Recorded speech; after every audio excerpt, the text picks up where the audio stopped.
Hi folks, welcome back to Silver Lake Honey Farm. Today I'm gonna make early spring patty that I do for my bees.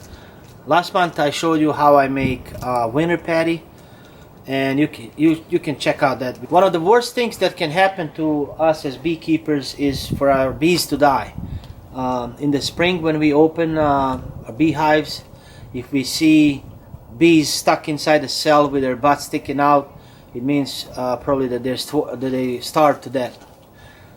Bees are like any other livestock, and we as beekeepers, we have to do something because starvation is totally preventable. I use three types of patties. Winter patty during the winter months until about mid-February, and then from mid-February till I start feeding sugar water, I use spring patty, and then when I start feeding sugar syrup, then I use all pollen substitute, and I'm gonna make another video about that. So the way we can, if you open and check your bees early spring and you see them boiling on top of the frames, that means that we have to do something, you know, in order to save them from starvation. The best thing to do is to add a shim and a frame of honey on top of their heads, because they feed up.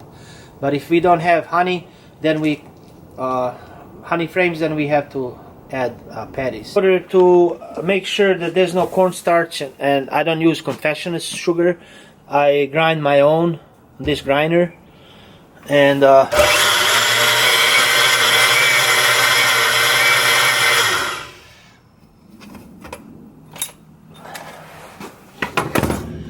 it's really fine, and bees really take that better than crystallized sugar.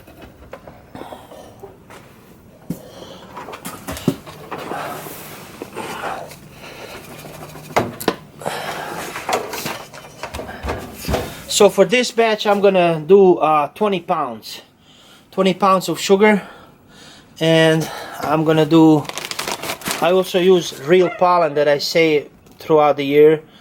If you don't have real pollen, you can use supplement, but I use the real pollen.